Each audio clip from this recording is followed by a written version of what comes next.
Well, sticking a little bit with this theme of education, and I want to talk a little bit about science and evolution. And we've heard from a lot of different people over the last couple of years about what should be taught in school and what shouldn't. And sometimes I'll watch these shows like the Discovery Channel or the Science Channel, and I always think, like, for example, the other day I was watching a show with this theoretical physicist, Michio Kaku, Japanese guy.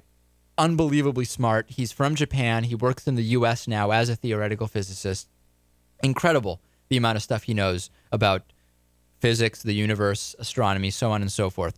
And when I'm watching it, I'm thinking to myself, if you believe in a literal interpretation of the Bible and or you subscribe to there's no such thing as evolution and the earth is 5,000 years old, you basically are watching this show under the assumption that literally everything that's being said is made up. I tried to think, is there some in between where you could believe what's being said on this show and at the same time believe a literal interpretation of the Bible and that the earth is 5,000 years old? I don't think that there is any way. Well, people find a way to do that. To believe in both? People do. But what would the argument be? How do you believe in both? That the earth is 5,000 years old and that it's billions of years old? People do this with every aspect of the Bible that, people have different interpretations of things. They hedge. People have. But I'm saying if you have a literal interpretation of the Bible. Well, that's the definition of interpretation. It's your interpretation. Okay, but let me give you an example. So the moon was, at some point in the show, they say the moon was created 15 to 20 billion years ago. We think it could have happened when an asteroid hit the earth so hard that it knocked loose a bunch of matter, and that matter, because of gravity, became the moon, and it circled around the earth. There is no way you could believe that there's any truth to that if you also believe that the earth is only 5,000 years old and believe a literal interpretation of the Bible. There's just no way. Another example is talking about the life cycle of stars. And we know stars go through this long process of birth to being a sun, to being a red giant, to being a white dwarf. It takes billions of years, right? It's a process that takes billions of years.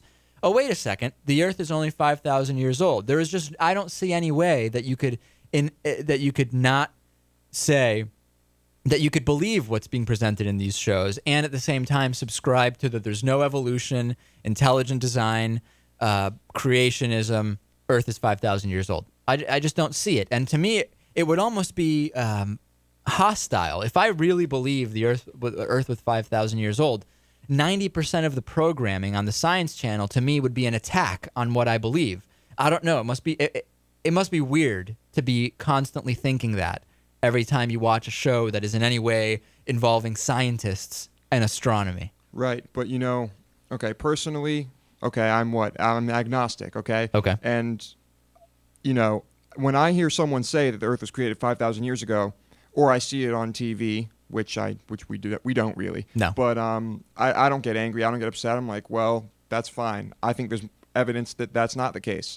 So you're saying these people might say the same thing. Hey, that's fine if they think... you think, okay, well, that's your theory. This is my theory. It may have happened your way. It may have happened my way. Well, it must create a level of paranoia of just someone saying, wow, it's amazing. The channels are just filled with misinformation, science, and billions of years. Wow, this is crazy. And we know that there's countless people who throw fits about this and it being taught to people in school, and we've played countless clips, had guests on, blah, blah, blah, the works. Well, along the same lines as these, I recently also came across the channel called the Inspirational Channel.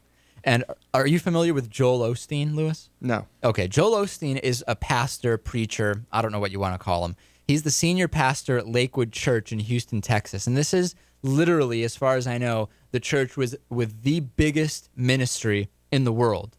So they reach over 7 million broadcast viewers weekly in the U.S. and millions more in over 100 countries around the world. This is a guy who... he's not really crazy in terms of being one of these hateful preachers, but he does strike me as being kind of a snake oil salesman type of guy. And if you see him, he has that bizarre look in his eyes that a lot of the televangelists have. He has the slick hair and the shiny suits. And on TV, they'll show, first of all, the amount of production that goes into these sermons that he gives.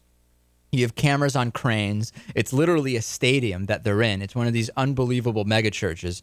In between segments, they try to sell you his books. They try to sell you his CDs. what is this that is on? I don't even know how they're getting this programming on TV onto some of these channels. And albeit they are these channels that are kind of higher up in the count, you know, in the 200s and 300s. Not that many people get them. They're kind of specialized channels. It is amazing to me that they are able to just go on there and just sell CDs of this guy talking about leading a good life and so on and so forth. And he's actually received some criticism from the evangelical community because in 2005, he did an appearance on Larry King, and he was accused of not affirming that Jesus Christ is the only way a person can reach heaven. I actually found the clip, and it's true. He says in not so many words that he's not going to judge anybody, but at the same time, he says, you know, I believe that what I'm preaching is the truth. It's fascinating how he avoids answering.